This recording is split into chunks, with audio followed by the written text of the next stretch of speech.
We have a really, really nice lecture for the start. We have Oren Todoros from Plarium. Basically, I mean, everyone knows Plarium, right? Yeah. I see the Plarium in the audience. Let's clap. Let's say hooray! Plarium, one of the biggest, one of the best free-to-play developers in the world. And Oren will tell us about out-of-the-box pair tactics. He will have 20 minutes, and then we will move to Q&A. Okay, let's keep it interesting. Thank you very much.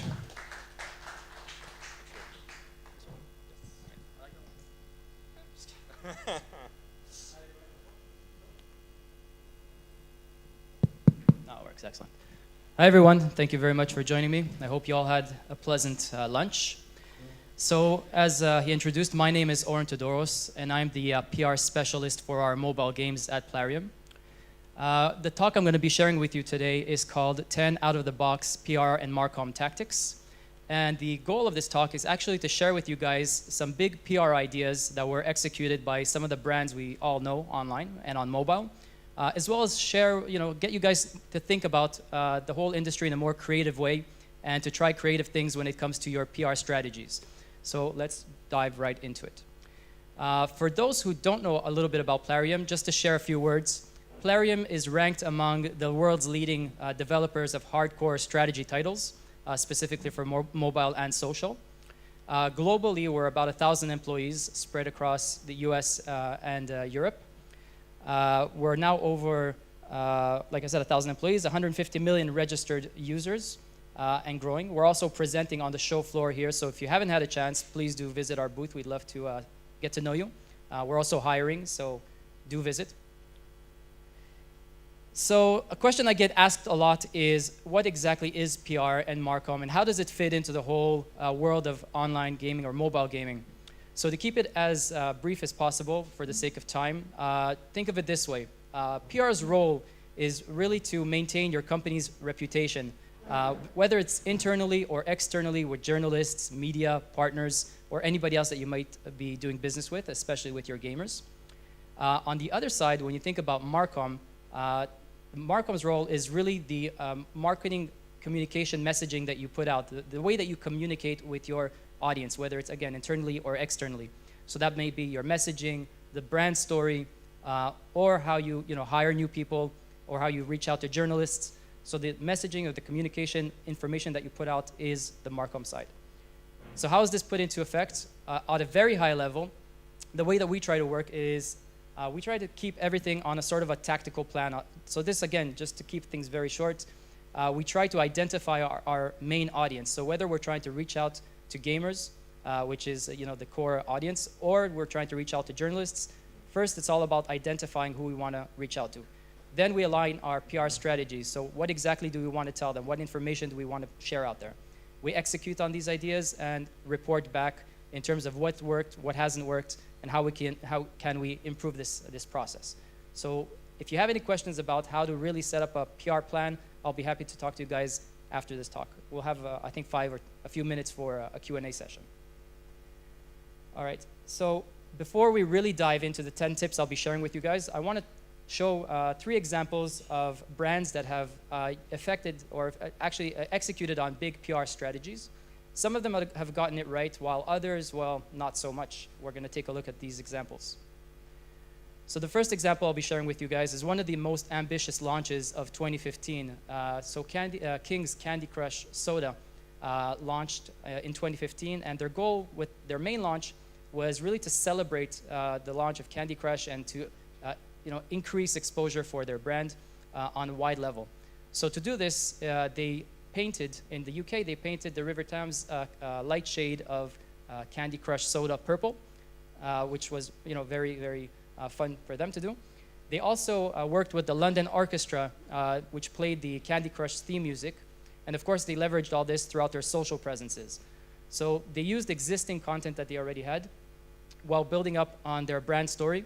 They did this in a way that brought the game to life in the UK. While in the US, they created big floats around their brand, their mascots and so on. And again, shared this throughout all their social presences. Well, the outcome of all this was obviously a lot of exposure through well-known media. Everybody loved it. It was very colorful. It was, there was a lot to show around it. Overall, it made people feel good. So good job to them. Another personal example that I really like is the launch of Best Fiends. Have any of you guys heard of this game or the company behind it? So Best Fiends is actually a puzzle type game, a casual puzzle game. And the way that they wanted to stand out above all the other puzzle titles out there and to create an effective launch is that they wanted to work with YouTubers. But again, everybody wants to work with YouTubers. And how do you reach the top YouTubers and make it interesting for them to actually want to engage with your game? So basically what they did is they said, okay, we have a $50,000 marketing budget. Let's reach out to YouTubers. And instead of just spending that money, we'll have them donate it to the charity of their choice. So they created sort of a challenge between the top YouTubers, including PewDiePie and all the other guys out there who create great game content.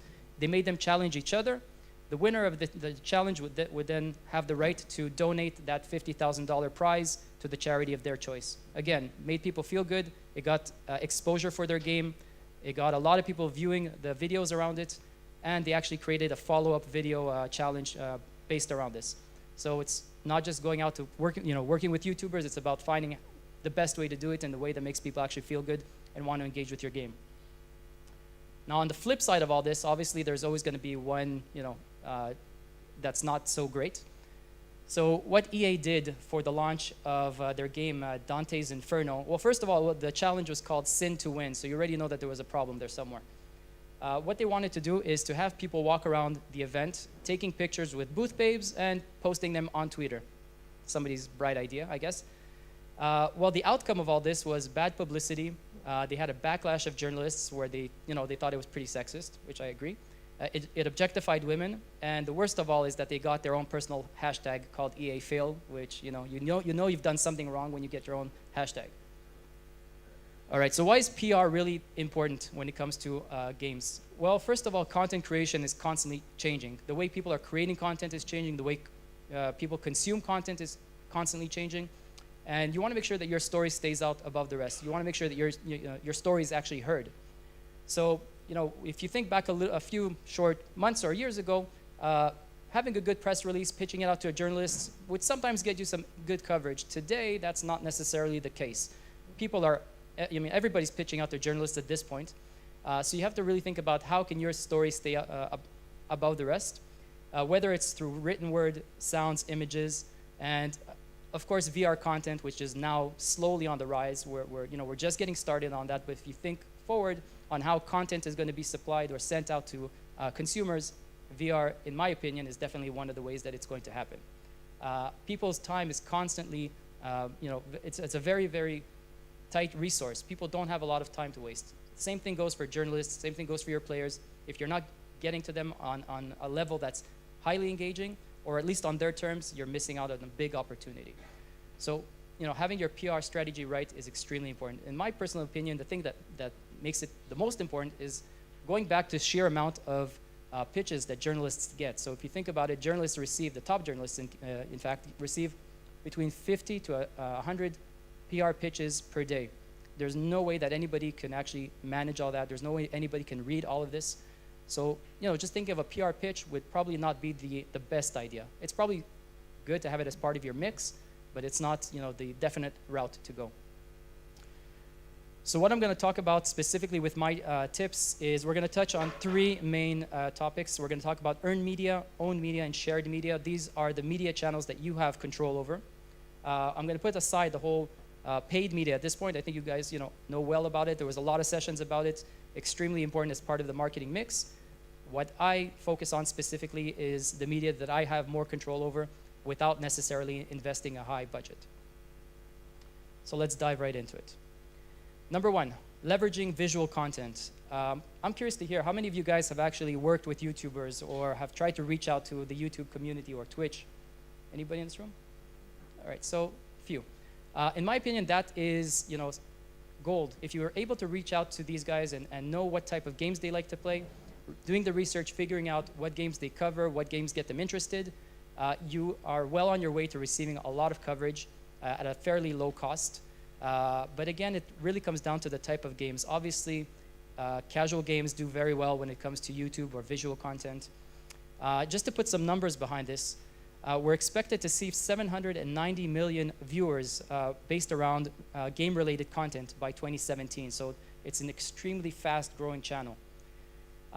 Another interesting stat is that over 1.7 million broadcasters are actually streaming video content right now on Twitch. So there's a lot of video content being put out there. YouTube is well aware of this. And of course, they launched their own gaming app. So looking into Twitch and YouTube gaming apps is something that I highly recommend. And why is this really important? Well, if we look at how Minecraft achieved extremely high success, well, they received 47 billion views just by YouTube gamers. Most of it was from YouTube gamers. A few amount of that content was actually done by Minecraft themselves. And we all know that that was sold to Microsoft for $2.5 billion. So understanding YouTube, leveraging video content, leveraging images is one of the tactics that I highly recommend you take on. Next, we have audio content. Another question I'd like to ask is, how many of you actually listen to podcasts on your way to work, back or for work? All right, so there's a few of them. Personally, for me, it's become one of my main sources of content consumption. It's how I stay informed. I have about a 20-minute ride to and from work. I listen to at least 1 or 2 podcasts a week. It's something that's very, very much on the rise. And just as YouTube was a few months ago, now podcast content is definitely taking that stage. So podcasts is something that I would recommend you all look at, and specifically reaching out to podcasters who deal with games, gaming, gaming culture. There's no lack of them. Do your research, find out where they are. Of course, all these guys are available on Twitter, on Facebook, on LinkedIn. Getting to them is not so difficult. So podcasts is something that I really recommend you look at. Another reason that you should definitely look into podcasts is that only 3% of marketers are actually including podcasts in their marketing mix. So there's a huge amount of content being put out there, and a very, very small amount of competitors or gaming companies actually reaching out to these podcasters. And they actually need the content. They want to interview people. They want to talk about things that are interesting. So there's really no reason not to reach out to them. Something that we've done at Plarium is that we've taken our musical scores from our games. So we have about 5 or 6 different worlds right now from each of our games. And we are actually working with a world famous composer called Jesper Kyd, who makes a lot of game music. So our fans really love our music.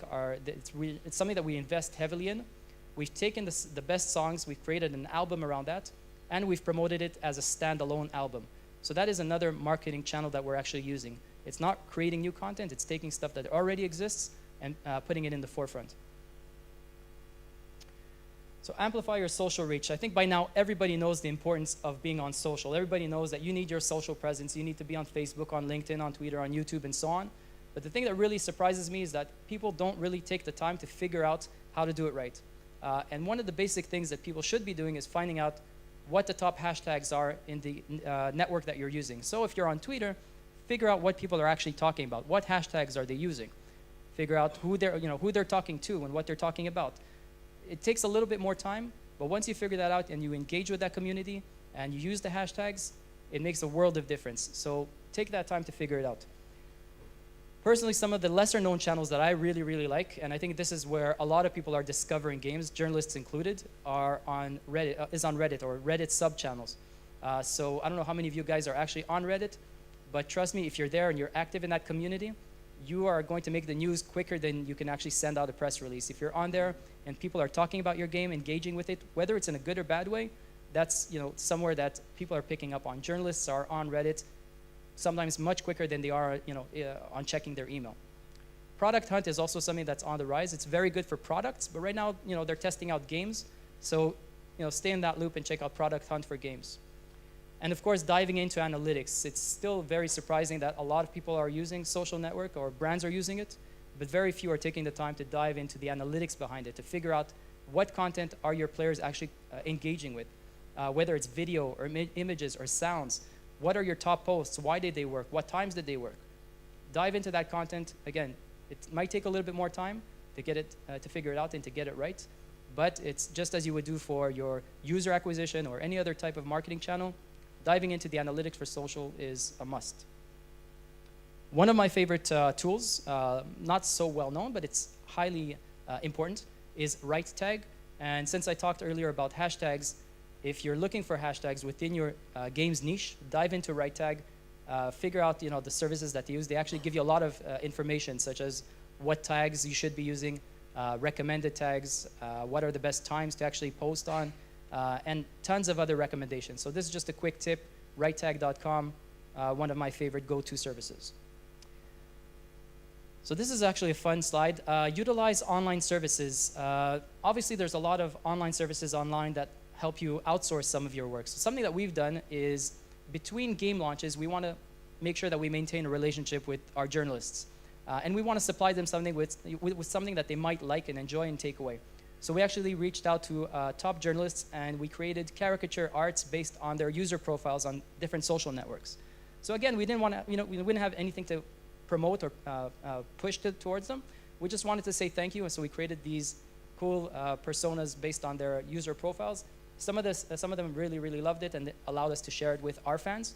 Some of them appreciated it, but kept it to themselves. So again, just think of how you can maintain that relationship with journalists and what kind of content can you create that you can outsource using existing online services that probably won't cost you too much. And going back to what I said, you don't necessarily have to create new content. You can take existing content, whether it's your game art, and include people within that game art just to make it more alive. You can take quotes, famous quotes that journalists may have said, and package it a little bit differently, send it back to them. Again, they appreciate this stuff because you're not necessarily pushing something towards them. You're giving them value and something that they can share with their audience. So going behind the scenes, in many cases, developers sort of start pitching out about their game once the game is ready, once it's packaged, the graphics look good, and they think it's ready to go. I personally like showing the whole behind the scenes work. What does the development studio look like? What do they do on their free time? Bringing that whole corporate culture back into the mix. Because you're not necessarily promoting a game, and this might be something that a lot of people don't realize. When you're pitching out a journalist, they don't really care what the game looks like or what it feels like. Or there's tons of them. They want to know what the story is, who worked behind it, what did the team do, where did they come from, what does your office look like. Give them something that they can attach to. So using online services such as Instagram, Snapchat, or Periscope, which is now becoming one of my personal favorites, give them that behind the scenes look. Start with something small. If you're uncomfortable being on video, try an Instagram channel, build that up, and it makes a world of difference. It's just like opens up a whole new world to the media. So create personas beyond the games that we actually have. We actually have main characters for each of our games, or so-called main characters that we put in the forefront. So to give these guys a little bit more life and to connect with our audience a little bit better, we actually created Twitter profiles for each of our 6 main characters. And it's interesting because each of these guys has more followers than I do. So Captain O'Malley is the captain of Pirates Tides of Fortune. Jack Black is the lead soldier of Soldiers Inc. And King Leonidas is, the king of Sparta War of Empires with 19,600 followers. But it's not just a question of putting their picture up there and writing the same type of content. You really have to figure out who these people are. What would this character say, at any given time of the day? We create a world around them, and that's how we engage with your audience. That's when we tell them that we have game updates. That's when we tell them that we have new missions for them to take part in, or invite them to try new games. We really build this whole world around each of these characters and bring them to life. So how does this actually work in the real world? Well, this was one of Captain O'Malley's posts where it was, I guess, a Catterday.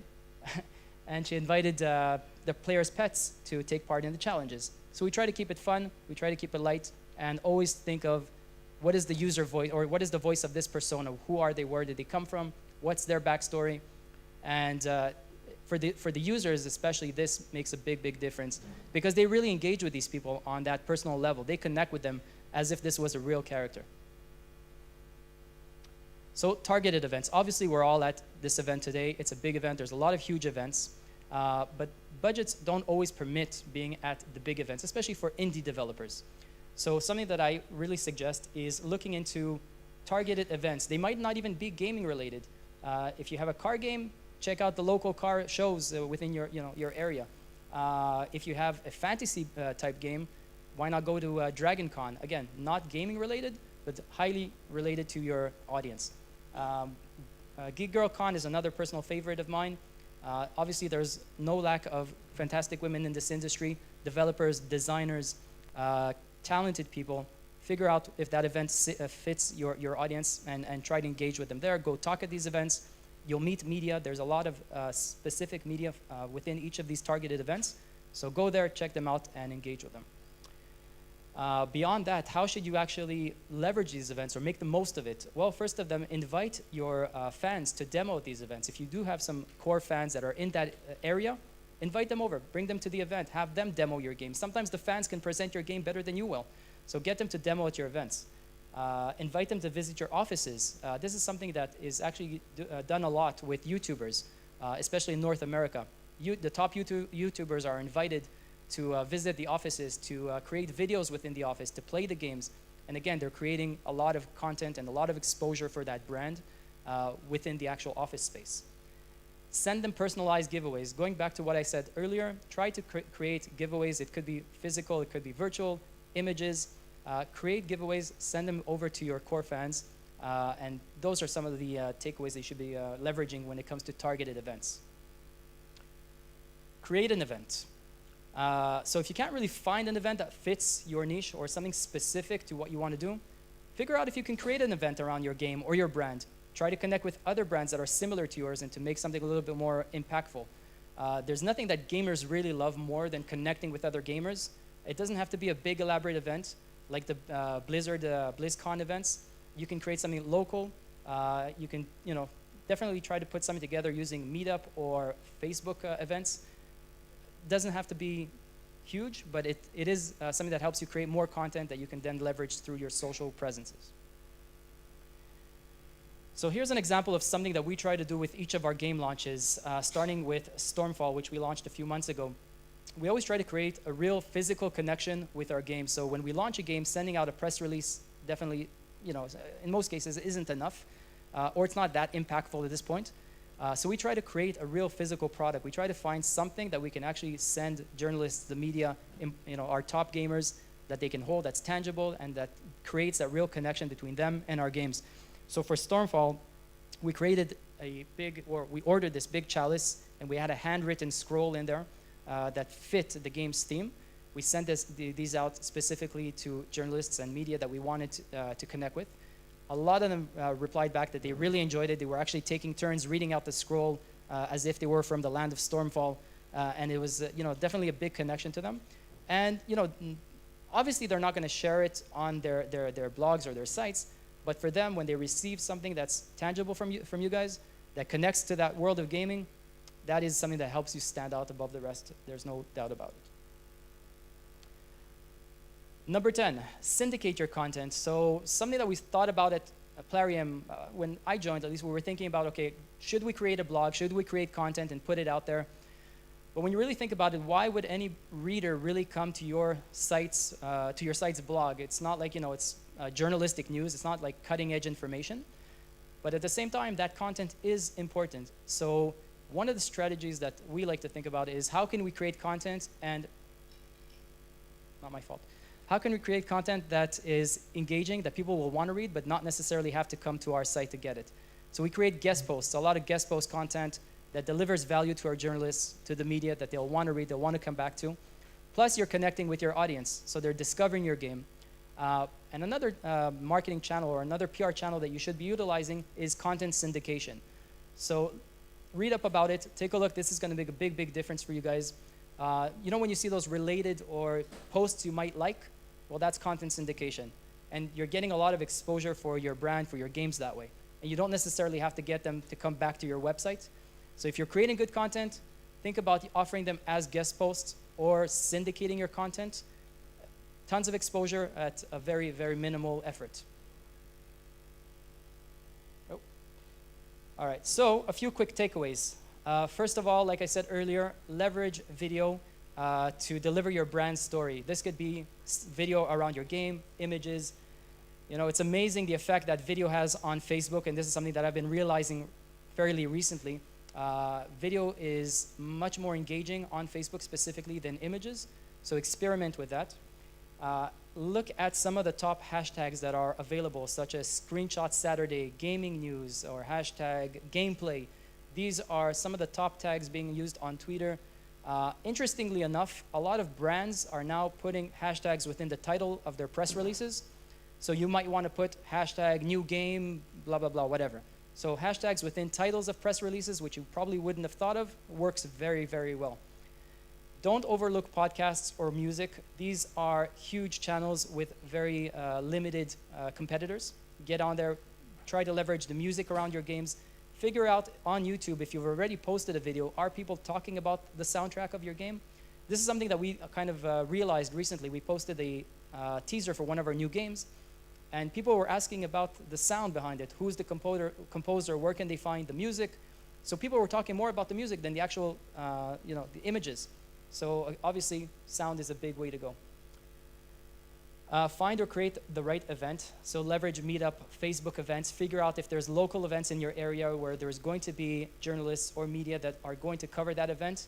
And again, since you might be a gaming company, you're probably going to stand out from the rest, and you might want to have connect with them at those events. Deliver valuable content. So infographics, interviews, the design process. It's not just always about delivering, the story about your game launch.